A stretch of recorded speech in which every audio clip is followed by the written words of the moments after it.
Hello আসসালামু আলাইকুম guys, কেমন আছেন সবাই? এবার নতুন একটা ব্লগ নিয়ে এসেছি। যাচ্ছি mission to Alauddin park, Dhamrai.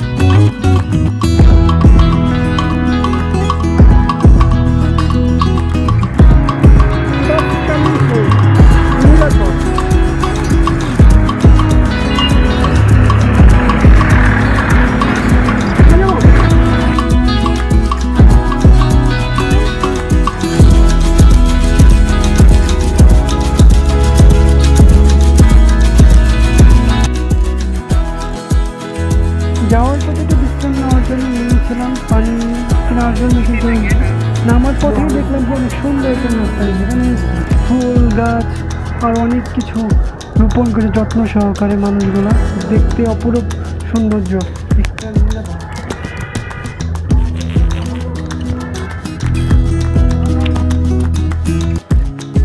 কখনো ভাবি না যে আলাউদ্দিন পার্ক যাওয়ার জন্য ট্রলারে করে যাওয়া লাগে। আমার লাগে ট্রেনটা অনেক ভালো, সে আমাদের বলছে যে গাড়িতে যাওয়া থেকে একটু নৌ ভ্রমণ করলে আনন্দটা আরও বেড়ে যাবে, চল আমরা নৌ ভ্রমণ করি।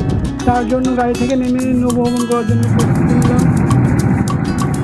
চারদিকে পরিবেশটা ছিল একদম গ্রাম্য পরিবেশের মতো, ভালোই লাগছে জার্নিটা।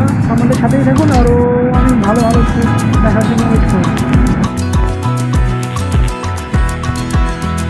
ভাবি না যে আলাউদ্দিন পার্ক যাওয়ার জন্য ট্রলারে করে যাওয়া লাগে। আমার লাগে ট্রেনটা অনেক ভালো, সে আমাদের বলছে যে গাড়িতে যাওয়া থেকে একটু নৌ ভ্রমণ করলে আনন্দটা আরও বেড়ে যাবে, চল আমরা নৌ ভ্রমণ করি। এখন পুরোপুরি মনে হচ্ছে যে কোনো গ্রাম্য অঞ্চলে চলে এসেছি, যে গ্রাম্য যে ভ্যান গাড়ি থাকে পায়ে হ্যান্ডেল চালাতে হয়, এবং চার সাইডে যে কাঠের পুলগুলো পার হয়ে আমরা অটোর উদ্দেশ্যে রওনা দিচ্ছি। কিন্তু চারপাশে তাকালেই মনে হচ্ছে পুরো মনোরম পরিবেশ, প্রকৃতির হাতছানি, ভালো একটা ফিলিংস কাজ করতেছে, যাই না।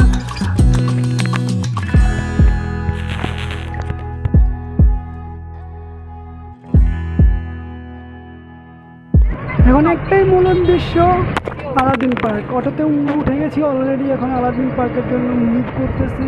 চারপাশে গ্রাম্য পরিবেশ, ভালোই লাগতেছে, ফিলিংসটা বলার মতো না। আমাদের সাথে থাকুন ভালো ভালো দৃশ্য দেখার জন্য, আর সাপোর্ট করুন, লাইক ফলো কমেন্ট করে পাশে থাকেন। অবশেষে অনেক কাহিনী, অনেক রোমাঞ্চকর নৌভ্রমণ, সব গাড়ি জার্নি করে এখন অবশেষে পৌঁছে গেছি আলাউদ্দিন পার্ক। আলাউদ্দিন পার্কের মেন গেটের ফলকে সৌন্দর্য উপভোগ করুন।